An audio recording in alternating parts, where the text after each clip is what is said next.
अस्सलाम वालेकुम दोस्तों, मैं वकार दुबई से। मैं एक भाई का इंटरव्यू लेना चाहता हूँ। ये बहुत परेशान है, इन्होंने बड़ी अर्जी की है, इन्होंने समाजी रखी है अपनी के प्लीज़ प्लीज़ प्लीज़ आप मेरा एक इंटरव्यू लें और इसको फेसबुक, व्हाट्सअप, यूट्यूब हर जगह डाल दें, ताकि ये जो लोग बेचारे जो आके फंसते हैं यहाँ पर एजेंटों के कहने पे आके दुबई में, जो खून के आंसू होते हैं, ऐसा कोई किसी घर से कोई लाचार बेचारा आके ना फंसे।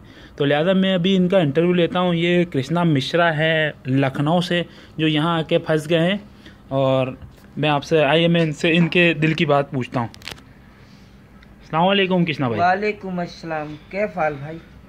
ये भाई आप यहाँ पे आए कितना टाइम हो गया आपको? भाई हमको आए 1 साल हो गया। तो आपकी क्या परेशानी है? आप परेशान हैं, आप अपने काम से खुश नहीं हैं? काम से भी नहीं खुश है, एजेंटों से भी नहीं खुश है, प्लस इस कंट्री से भी नहीं खुश है। इस कंट्री के लोकल के बंदे तो ठीक है, लेकिन जो बाहर से मिस्री, फ़लस्तीनी, सीरियाई आए हुए जो छोटा छोटा टेंडर लेकर ठेकेदारी खोल रखे इन्होंने, इंडिया और पाकिस्तान, बांग्लादेश के नवयुवक लोगों को बुलाते हैं, कहते हैं दूसरे काम में, और यहाँ लाके कंस्ट्रक्शन लाइन में डाल देते, बिल्डिंग लाइन में डाल देते। बिल्डिंग लाइन जैसे कि मैं एक ग्रेजुएट हूँ, हिंदी आर्ट से मैं बीए कंप्लीट हूँ 3 इयर्स, और उसके बाद मेरे पास अपने इंडिया से काफ़ी वो है। मैं एक पॉलिटिशियन से, राजनीति से, कांग्रेस का वो लीडर भी हूँ, लेकिन इसके बावजूद भी मैं इतना होशियार होते हुए मैं दुबई में आकर के मैं फंस चुका हूँ। एजेंटों के थ्रू आके फंस गया। यहाँ आया, मुझे भेजा कुक में, यहाँ ला करके मुझे डाल दिया बिल्डिंग लाइन में। जिस दिन मैं आया मुझे उसी दिन चक्कर हुआ। मैं कहता रहा अरबाब से कि भाई मुझे यहाँ से भेज दो, मेरे को कैंसिल कर दो। वो कह रहा कैंसिल नहीं जाना, तुम्हें 20,000 रुपये जमा करके तब तुम्हें कह। अब मेरी मजबूरी में, एक गरीब इंसान हूँ, मैं अपने परिवार से भी डिवाइडर, हर चीज़ से परेशानी देखते हुए, मैं हर मजबूरी को झेलते हुए, अपने बच्चों को, अपने मेरे पास 3 बेटियाँ हैं, 1 बेटा है, उनको देखते हुए मैं इस वजह से इस कसाई वाड़े में मैं लगा रहा। आज तक मैं जिस तरह से कसाई, तो फिर भी भाई साहब, कसाई तो फिर भी बिस्मिल्लाह करके हलाल करता है, लेकिन यहाँ के जो ये छोटे मोटे ठेकेदार हैं, बिना बिस्मिल्लाह पढ़े ही हलाल कर रहे हैं। 24 घंटे हम लोग जान लीजिए 5 बजे यहाँ से निकलते हैं, रात को 7 बजे 8 बजे ला करके हमें रूम पे छोड़ता है। हम नहाते धोते हमें 9-10 बज जाता है। उसके बाद हम खाना बनाते खाते 11 इस तक वो दो इस मेहनत, इस तरह की हार्ड वर्किंग के बाद आपको सैलरी कितनी मिलती है? सैलरी भाई साहब हमको मिलती है 1000 रुपये, 1100 रुपये, 1200 रुपये, 900 रुपये, ये यहाँ की सैलरी है। तो इसमें आपका मंथली, महीने का खर्चा कितना हो जाता है? मंथली खर्चा अगर हम मीडियम खर्चा करेंगे तो कम से कम 300 रुपये खर्चा हो जाता है। पूरा खर्चा हमारा, जैसे घर में बात भी कर ली बच्चों से, अपना खाना है, कभी 1-8 दिन घूमने निकल गए तो 10-5 खर्चा हो गया। कुल मिला करके हमारे 400 रुपये खर्चा आता है मंथली। अच्छा। जिस बंदे की 800 रुपये सैलरी, मेरी स्वयं 800 रुपये सैलरी थी, मैं 4 महीने 800 रुपये में काम किया। उसके बाद लड़ाई झगड़ा करते करते मैं इतना परेशान हो गया, मेरे दिमाग की टेंशन, बच्चे परेशान, मेरे घर वाले परेशान, इधर बैंक से मैं लोन। सैलरी आपको टाइम पे मिल जाती है? टाइम से नहीं मिलती भाई। यहाँ पे ये सिस्टम है कि 2 महीने की सैलरी, 3 महीने की सैलरी, 1 महीने की सैलरी मालिक के पास होती है। उसके बाद आप 2 महीने फ्री काम करिए, वो पैसा उनके पास होगा। तीसरे महीने का पैसा आपकी जेब में आएगा। तब तक आपके बच्चे चाहे मर जाएं, चाहे जी जाएं, चाहे कुछ भी तुम्हें हो जाए, कोई फ़र्क नहीं। मेरे पैर में चोट लग गई थी, इसमें कील घुस गई थी।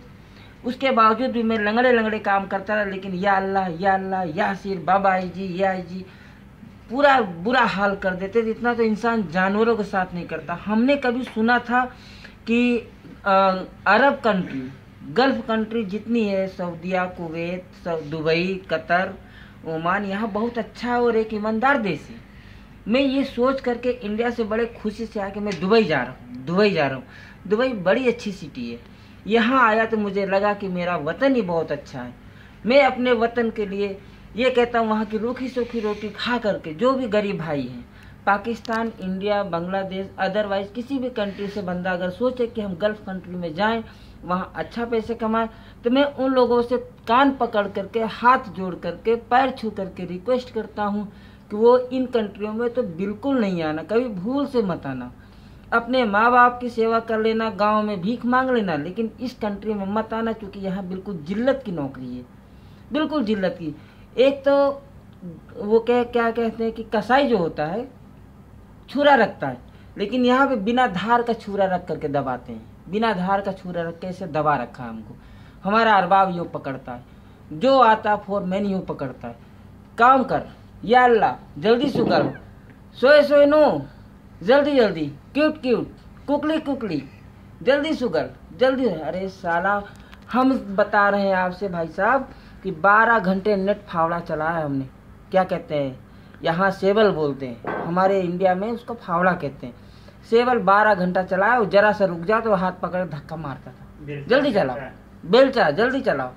चलाते चलाते ये हाल था कि हमें चक्कर आता, लेकिन उसको कोई फिक्र नहीं थी।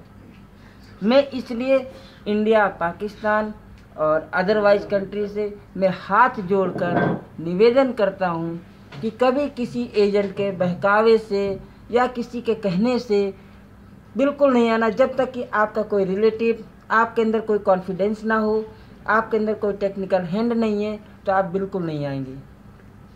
क्यों कि यहाँ आना बिल्कुल बेवकूफ़ी है। जो आने की सोच भी रहा है, मैं उनसे रिक्वेस्ट करता हूँ वो बिल्कुल ना आए, क्योंकि मैं इतनी समझदारी की बात इसलिए फेसबुक पे देना चाहता हूँ। भाई साहब ने इंटरव्यू लिया मेरा, मैंने इनको इसलिए सच्चाई बताइए, खुदा के वास्ते, खुदा के वास्ते। यहाँ पे क्या बताएं, इस्लाम नाम पे या कोई किसी भी कास्ट का हो, अदरवाइज जो है, लेकिन यहाँ कोई वैल्यू नहीं है किसी की, XYZ वो कोई भी हो। बस शर्त ये है कि यहाँ पे मत आइएगा। हाथ जोड़ के निवेदन है, आने वाले भाइयों से निवेदन है, जो भी नए युवा हैं, पढ़े लिखे हैं, वो यहाँ आते हैं तो टेक्निकल में आए, वरना यहाँ बिल्कुल आने की ज़रूरत नहीं है।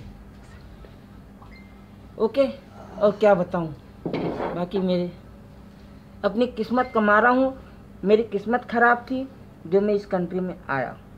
मैं आप लोगों से रिक्वेस्ट करूँगा कि आप लोग यहाँ पे बिल्कुल ना आए।